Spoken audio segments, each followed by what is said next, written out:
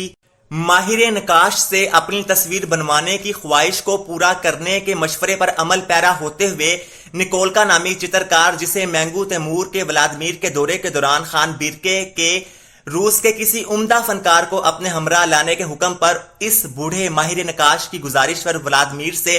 ہوڑے لایا گیا ہوتا ہے، اور جس کی مصوری کے فن پاروں کو دیکھ کر اذہان نے ایک مرتبہ پھر سے مسکرانا شروع کیا ہوتا ہے، اسے اذہان کا چتر بنانے کی اجازت دے ڈالتا ہے، جس دوران نکولکا اذہان کے حسن کی تاب نہ لاتے ہوئے اس کی محبت میں مبتلا ہو کر پہلے اپنے پیار کی انکاری اذہان کو نوکر نامی سپاہی، جو مرحوم کیخر خاتون کی زندگی کے آخری دنوں میں کیخر کے پریم میں پڑ گیا تھا، اس کے غیر متوقع حملے سے بچاتا ہے، اور پھر ایک دوسرے موقع پر اس علامتی کھیل میں جس میں لکڑی کے کھمبے پر چڑھنے میں کامیاب ہونے والا مجمع میں موجود کسی بھی لڑکی کا بوسہ لے سکتا ہے، اس گیم میں جیتنے کے بعد بیرکے خان کی وقتی ہلا شیری پر اپنی حد سے تجاوز کرتے ہوئے اس ہجوم میں موجود سب کے سامنے بیرکے خان کی بیگم کو بوسہ دینے کی گستاخی پر بیرکے خان کے حکم پر قید خانے میں پہنچ جاتا ہے۔ نکولکا کی اس دلیری پر چونکہ اذہان کے دل میں بھی نکولکا کے لیے محبت کے جذبات پیدا ہو چکے ہوتے ہیں، تاہم وہ کنیزوں والا لباس پہن کر اور زندان کے چوکیداروں کو سونے کے سکوں کی رشوت دے کر نکولکا کی خیر خیریت دریافت کرنے کے لیے اس کے پاس پہنچتی ہے، جس موقع پر یہ دونوں اپنے جذبات پر قابو نہیں رکھ پاتے اور ایک دوسرے سے جنسی رغبت اختیار کر جاتے ہیں۔ اس کے نتیجے میں اذہان، جس کے گرو دھارن کرنے کا سب کو بے صبری سے انتظار ہوتا ہے، اس پر حمل کی نشانیاں واضح ہونا شروع ہو جاتی ہیں۔ اوستینا وہ پہلی شخصیت ہوتی ہے جسے اذہان کے پاؤں بھاری ہونے کا پتہ چلتا ہے، اور اسی کے ساتھ اوستینا ہی وہ پہلی اور واحد انسان ہوتی ہے جسے اذہان یہ بتاتی ہے کہ اس کے پیٹ میں پلنے والا بچہ بیرکے خان کا نہیں ہے، جبکہ بیرکے خان سمیت باقی تمام لوگ اسی دھوکے میں رہتے ہیں کہ اذہان کی کوکھ میں پلنے والا بچہ بیرکے خان کا ہی ونش ہے۔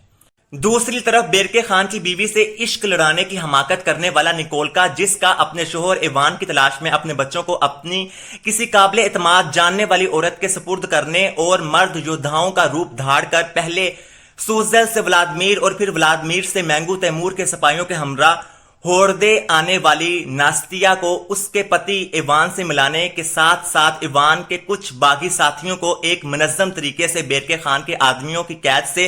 رہائی دلوانے میں بھی اہم کردار رہا ہوتا ہے۔ وہ ایوان کی کاوشوں اور اپنی نایاب کلاکاری کے مداحوں کی سفارشوں کی بدولت موت کے منہ سے واپس لوٹتے ہی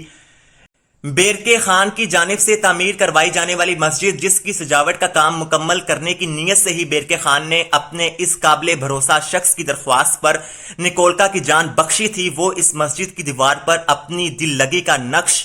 اتارنے کی گستاخی کر کے اپنی قبر کو ایک بار پھر سے کھود ڈالتا ہے۔ مگر اس مرتبہ نکولکا سے یک طرفہ محبت کی دعوے دار اذہان خاتون کی زینب نامی کنیز، جو حال ہی میں سرائے برکے میں پھیلنے والی کسی جان لیوا وبائی بیماری سے اس کرتب باز عورت کی بنائی گئی دوا کے کارن صحتیاب ہوئی تھی، وہ نکولکا کی جان بچانے کے لیے اس کرتب باز عورت کے اس ساتھی جادوگر سے انسان کو وقتی طور پر مردہ ثابت کرنے والی دوائی حاصل کرتے ہی سیدھی بیرکے خان کی قید میں موجود نکولکا کے پاس جاتی ہے، اور یہ دوا نکولکا کو پلا کر اسے بیرکے خان اور اذہان کے سامنے مرا ہوا جتانے کے بعد نکولکا کے ہمراہ ان کرتب باز لوگوں، جن کا کام جگہ جگہ جا کر اپنی غیر معمولی صلاحیتوں کا مظاہرہ کرنا ہوتا ہے ان کی سفر گاڑی میں سوار ہو جاتی ہے۔ ابھی یہ لوگ سرائے برکے سے کچھ دور پہنچتے ہی ہیں کہ اتنے میں نکولکا کو ہوش آ جاتی ہے، جس کے بعد یہ جادوگر جس نے ماضی میں اپنی جان بچانے والے نکولکا کو زینب کی عرضی پر بیرکے خان کے قہر سے بچا کر نکولکا کا احسان چکا دیا ہوتا ہے، وہ نکولکا کے اصرار پر اس پر آخری مہربانی کرتے ہوئے اسے اپنا ایک گھوڑا دیتا ہے، اور پھر نکولکا اپنی محبت میں سرائے برکے چھوڑنے والی زینب سے الوداعی ملاقات کرنے کے بعد اسے بے مراد اور خالی خاص چھوڑ کر واپسی کا سفر شروع کر دیتا ہے۔ یہاں مینگو تیمور اور اوستینا کی ولادمیر سے روانگی کے بعد ایک موقع پر یاروسلاف کے چھوٹے بیٹے دانیل کی جان بچا کر اس کی توجہ اپنی طرف مبذول کروانے والی نرگس، جو یاروسلاف کو مینگو تیمور کی جانب سے تحفے میں ملی ہوتی ہے اور جو یاروسلاف سے پہلی ملاقات کے بعد سے ہی اس پر فریختہ ہو چکی ہوتی ہے، اس کی معصومیت اور سادہ لوہی سے متاثر ہو کر یاروسلاف بھی نرگس کو اپنا دل دے بیٹھتا ہے۔ اس بارے میں جب یاروسلاف کی بیگم کو پتہ چلتا ہے تو وہ اپنا گھر اور اپنی ملکہٹ کو بچانے کی غرض سے نرگس کے خلاف سازشیں شروع کرتے ہوئے پہلے ایک مربوط منصوبے کے تحت نرگس کی عزت خراب کرنے کی کوشش کرتی ہے، اور جب اس کا یہ پلان یاروسلاف کے ایک ایرمی نامی وفادار سپاہی جو خود بھی نرگس سے شادی کرنے کا خواہاں ہے اس کی وجہ سے ناکام ہو جاتا ہے، تو وہ یاروسلاف کو نرگس سے دور رکھنے کے لیے نرگس اور ایرمی کے معاشقے کی افواہ پھیلانے کے نتیجے میں یاروسلاف کے سامنے نرگس کی آبرو کو محفوظ بنانے کا ڈھونگ رچا کر اس معاملے کو اپنی چالاکی سے نرگس اور ایرمی کی شادی تک پہنچا دیتی ہے۔ مگر نرگس بھی اپنی بات پر ڈٹی رہتی ہے کہ وہ ایرمی کو پسند نہیں کرتی اور اس سے شادی نہیں کرنا چاہتی، اور اپنی اسی مستقل مزاجی سے وہ یاروسلاف کو یہ باور کرانے میں کامیاب ہو جاتی ہے کہ وہ صرف اور صرف اس کی ہی ہے اور ایرمی سے اس کا کوئی تعلق واسطہ نہیں ہے۔ اس سلسلے میں ایرمی بھی اپنی خواہش کے برخلاف جاتے ہوئے نرگس کا بھرپور ساتھ دیتا ہے، جس کے بعد یاروسلاف میں وقتی طور پر مذہبی عقیدت رکھنے والی روح جاگ پڑتی ہے، جس پر وہ خود کو اپنی بیوی کے ہوتے ہوئے کسی دوسری عورت سے ناجائز سمبندھ بنانے کے پاپ سے بچانے کی خاطر نرگس کو یہاں سے کہیں دور محفوظ جگہ پر بھیج دیتا ہے، اور پھر کچھ عرصے بعد اپنے ہی دل کے ہاتھوں مجبور ہو کے لوگوں کی باتوں کی فکر کیے بغیر اسے واپس لے آتا ہے۔ اسی سب کے بیچ یاروسلاف گزشتہ کچھ عرصے میں پیش آنے والے واقعات کو مد نظر رکھتے ہوئے اس بات کو بڑے اچھے سے سمجھ چکا ہوتا ہے کہ بیشتر اوقات شراب کے نشے میں ٹن رہنے والا اس کا بڑا بیٹا ولادمیر، جو اپنے نفع کی لالچ میں اپنی دھرم پتنی کا سودا کرنے والے اپنے چچا کی صحبت اختیار کرتے ہوئے اسی کی طرح موقع پرست اور مفاد پسند بن چکا ہے، وہ اپنی جلد باز طبیعت کے باعث ریاستی امور کو افہام و تفہیم سے چلانے کی صلاحیت نہیں رکھتا، جس سبب یاروسلاف اپنے لوگوں کی خواہشات کا احترام کرتے ہوئے ولادمیر یا بورس میں سے کسی ایک کو بیرسلاول نامی اپنی روسی ریاست سونپنے والا اپنا وعدہ توڑتے ہوئے اپنے چھوٹے بیٹے دانیل کو بیرسلاول کا سربراہ نامزد کر کے اسے اس کی ریاست میں بھیج دیتا ہے، جس کے بعد یاروسلاف کو پہلے ولادمیر کی بیوقوفیوں کا خمیازہ بھگتتے ہوئے پولووستین قبائلی لوگوں کے خلاف جنگ لڑنی پڑتی ہے، اور پھر اپنے بھائی بورس کی دغابازی سے ایک دوسرے پولووستین گروہ کی گرفت میں جکڑے جانے والے اپنے چھوٹے بیٹے دانیل کی رہائی کی خاطر میدان کارزار میں اترنا پڑتا ہے۔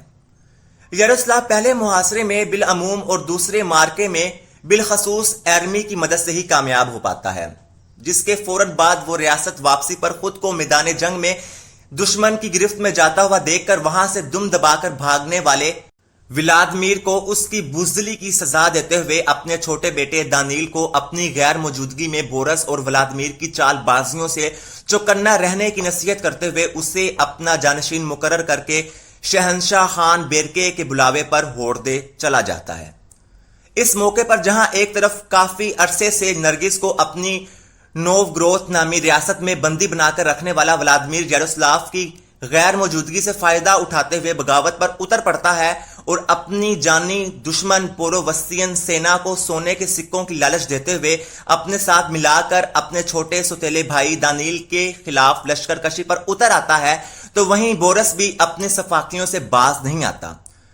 اور ولادیمیر کے ساتھ آئے پولووسین سپاہیوں کو اپنے اقتدار سنبھالنے کی فرضی صورت میں بہترین مراد دینے کا وعدہ کر کے انہیں ماضی میں پولووسین کا خون بہانے والے ولادیمیر کے ساتھ ان کی پرانی عداوت کو ہوا دیتے ہوئے پہلے انہی کو ولادیمیر اور اس کے ریاستی جنگجوؤں پر حملہ آور کرواتا ہے اور پھر یاروسلاف کے قافلے میں موجود اپنے اس وفادار بندے کے ذریعے اوستینا، مینگو تیمور اور یاروسلاف کے ظاہری گٹھ جوڑ کے متعلق بہتان تراشی پر مبنی کسی مشکوک قسم کی معلومات والا خط بیرکے خان تک پہنچوا کے رات کے اندھیرے میں ریاست کے اتر ادھیکاری کو راستے سے ہٹانے میں ناکام ہونے کے بعد ایرمی کی گرفت میں جکڑا جاتا ہے۔ یہاں ہوردے پہنچنے پر یاروسلاف ایک یودھا کا روپ دھارن کرنے والی ناستیا، جو اپنی غیر معمولی جنگی صلاحیتوں کی وجہ سے بیرکے خان کے لشکر میں اپنی نمایاں جگہ بنا چکی ہوتی ہے، اس کی درخواست پر اپنے ساتھی سپاہیوں مینگو تیمور اور ہوردے کے باقی سپہ سالاروں کی موجودگی میں بیرکے خان سے ملاقات کرتے ہوئے بیرکے خان سے مردانہ شناخت اپنانے والی ناستیا اور اس کے شوہر ایوان کی رہائی کی فرمائش کر ڈالتا ہے اور اپنی روانگی پر ناستیا اور ایوان کو آزاد کروا کے اپنے ساتھ لے جاتا ہے۔ بورس کے اس سازشی مکتوب کے بارے میں جب اوستینا کو پتہ چلتا ہے تو وہ مینگو تیمور کی جان کو بیرکے خان کے غیر ممکنہ رد عمل سے بچاتے ہوئے اسے یہاں سے فرار کروا دیتی ہے اور بیرکے خان کو اپنی چکنی چپڑی باتوں سے رام کرنے کے بعد گروتی اذہان کے مزید قریب ہو جاتی ہے، یہاں تک کہ اذہان کی ڈلیوری کا وقت آن پہنچتا ہے۔ اذہان ایک بچے کو جنم دیتی ہے، لیکن اپنے محبوب مینگو تیمور کو ہوردے کا اگلا بادشاہ بنانے کے خفیہ منصوبے پر کار فرما ہوشیار اوستینا اپنی اس خدمت گزار عورت جو اوستینا کی وفاداری میں اس کے ہمراہ ہوردے آئی تھی، اس کی مدد سے اذہان کی بے ہوشی کے دوران ہی بیرکے خان کا وارث گردانے جانے والے اذہان اور نکولکا کے ناجائز بیٹے کو ایک مردہ بچے سے بدل دیتی ہے۔ اس مردہ بچے کو دیکھ کر بیرکے خان کی اپنا وارث حاصل کرنے کی آخری امید بھی دم توڑ دیتی ہے، جس کے نتیجے میں بیرکے خان شدید غضبناک ہو جاتا ہے اور اذہان کو ایک عبرتناک موت دینے کا فیصلہ سنا دیتا ہے۔ سپاہی ابھی بیرکے خان کے حکم کو بجا لانے ہی والے ہوتے ہیں کہ اتنے میں نکولکا سرائے بیرکے کے قریبی قبائلی لوگوں کی مدد حاصل کر کے عین وقت پر یہاں پہنچ جاتا ہے اور اپنی محبت کو ان ظالموں کے چنگل سے چھڑا کر لے جاتا ہے۔ دوسری جانب ان دونوں کا ناجائز بچہ خوش بختی سے اس بے اولاد جوڑے کے پاس پہنچ جاتا ہے، جس پر یہ دونوں قدرت کی دین پر بہت خوش ہوتے ہیں اور اس نومولود کی نشونما کرنا شروع کر دیتے ہیں۔ یہاں ریاست واپسی کے سفر پر گامزن یاروسلاف، جس کی طبیعت ہوردے سے واپسی پر ہی خراب ہونا شروع ہو چکی تھی، اسے جب ایک چٹھی کے ذریعے بورس اور ولادیمیر کے تمام تر کرتوتوں کی اطلاع ملتی ہے تو وہ پہلے نوگروت جا کر ولادیمیر کو اس کے کیے کی سزا دیتے ہوئے اسے اس کی ریاست اور وراثت سے بے دخل کرتا ہے اور پھر ولادیمیر کی قید سے بھاگنے والی نرگس کو ڈھونڈنے کا آدیش جاری کر کے اپنے محل واپس آ جاتا ہے اور محل کے قید خانے میں موجود بورس کا سر قلم کروانے کے بعد طبیعت کی ناسازی کے باعث بستر سے جا لگتا ہے اور ایک عرصے بعد اپنے پاس واپس لوٹنے والی نرگس، جو ولادیمیر کی پرتشدد قید میں جانے سے پہلے اپنے اور یاروسلاف کے وصل کے دنوں میں کئی موقعوں پر روسی لوگوں کی مذہبی شدت پسندی کا نشانہ بن چکی ہوتی ہے، اس سے ملتے ہی دائمی نیند سو جاتا ہے۔ دوسری جانب ڈرامے کے اختتام پر بیرکے خان اپنا وارث حاصل کرنے کی آرزو دل میں لیے اس دنیا سے کوچ کر جاتا ہے، جس کی خبر سنتے ہی مرحوم بیرکے خان کی پہلی بیوی ٹوک ٹگائے خاتون، جو ایک مدت سے اپنے کفن کے اس مخصوص کپڑے کی تیاری میں مصروف عمل تھی، وہ بھی اگلے جہان سدھار جاتی ہے۔ خان کی موت کے موقع پر مینگو تیمور ہلاکو خان کی فوج کے ہمراہ یہاں پہنچتا ہے اور مرحوم بیرکے خان کی غیر اعلانیہ وصیت کے مطابق ہوردے کے نئے بادشاہ نوگائے، جو حال ہی میں ہلاکو خان کی سینا سے شکست کھا کر ہوردے پہنچا تھا، اس کو اپنی فوجی طاقت کے زور پر اپنا سیناپتی بنانے کی آفر دیتے اور سب کے لیے عام معافی کا اعلان کرتے ہوئے آخرکار ہوردے کے تخت کا وارث بن کر مرحوم بیرکے اور اس کی پہلی بیوی ٹوک ٹگائے خاتون کی لاش کو مرحوم بیرکے خان کی منشا کے برخلاف پیگن مذہب کی رسم کے مطابق جلانے کے بعد آخرکار شادی کے لیے اوستینا کا انتخاب کر لیتا ہے۔ تو فرینڈز، یہ تھی میری آج کی ویڈیو اچھی لگے تو لائک، کمنٹ اور چینل کو سبسکرائب کرنا نہ بھولیے گا۔ اگلی بار کسی نئی ویڈیو کے ساتھ حاضر ہوں گا، تب تک کے لیے اللہ حافظ۔